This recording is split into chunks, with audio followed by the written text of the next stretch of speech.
O Canal Rural segue na cobertura das eleições deste ano. E a entrevista de hoje é com o presidente da Associação Brasileira do Agronegócio, Caio Carvalho, que falou sobre as principais demandas da entidade em relação ao futuro político do Brasil. Principais demandas. Nós temos várias. No tempo, algumas dessas demandas melhoraram. Por exemplo, a questão de logística e infraestrutura, que era disparado o tema número 1. Com o belo trabalho do ministro Tarcísio, desse governo, houve uma melhora substancial. O Brasil é um país que tem um potencial formidável, excepcional, para poder atender o crescimento do mundo e poder trazer segurança alimentar e até energética com baixo carbono. Mas é óbvio que ele depende de regras claras, de mercados abertos e não de protecionismos, precaucionismos que o mercado externo faz, ou de narrativas que procuram de alguma forma diminuir a importância do Brasil nisso, né? E do ponto de vista interno, vamos dizer assim, o custo Brasil. Quer dizer, a gente tem uma pressão enorme de custos no Brasil. Nós só sobrevivemos e crescemos porque a nossa capacidade competitiva é realmente muito forte. Importância das reformas. Nós entendemos que se a gente fosse elencar 2 pontos que de fato são prioritários ou a prioridade do Brasil, sem dúvida nenhuma é primeiro dar ao Brasil a força e o protagonismo que ele tem na questão geopolítica, no que diz respeito ao agro. E a outra questão é de fato as reformas administrativa e tributária. Essas 2 reformas são fundamentais, eu nem falo da política, que também é muito importante, mas a reforma administrativa e a tributária, sem dúvida alguma, é o toque de classe que vai fazer o Brasil dar um salto, não só em termos do agro, mas principalmente em termos de crescimento. Nós não podemos nos esquecer que faz 40 anos que o Brasil cresce não mais do que 0,5% ao ano. Isso é ridículo para um país como o Brasil. Dependência de fertilizantes.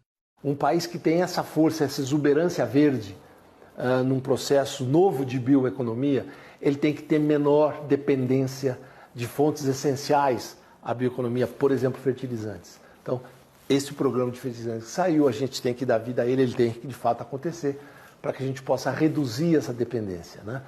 Essa guerra recente agora trouxe para a gente uma dor de cabeça enorme, trouxe para o mundo todo, mas para o Brasil também. O mundo todo não depende tanto do fertilizante quanto o Brasil depende. Portanto, para nós isso é essencial. Desenvolvimento sustentável. O que é o Código Florestal? É a grande lei ambiental brasileira. Muito superior do que as leis ambientais dos países adiantados, né, desenvolvidos. Então nós estamos aqui, São Paulo está dando o exemplo, nós estamos saindo com o CRA, com o PRA, a gente faz isso em mais 1, 2 meses, está feito. Os outros estados podem copiar a metodologia e rapidamente o Brasil faz essa lição de casa.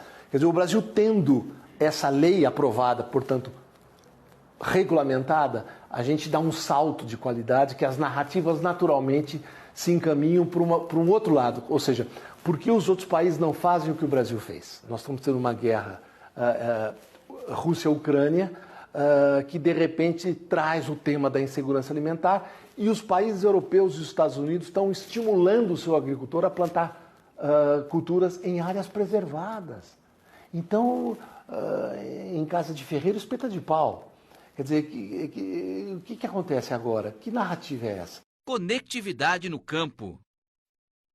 Eu fico muito impressionado. Às vezes eu saio para visitar o interior mesmo de São Paulo e você chega numa região como Jaú, que é miolo de São Paulo, e o celular não funciona.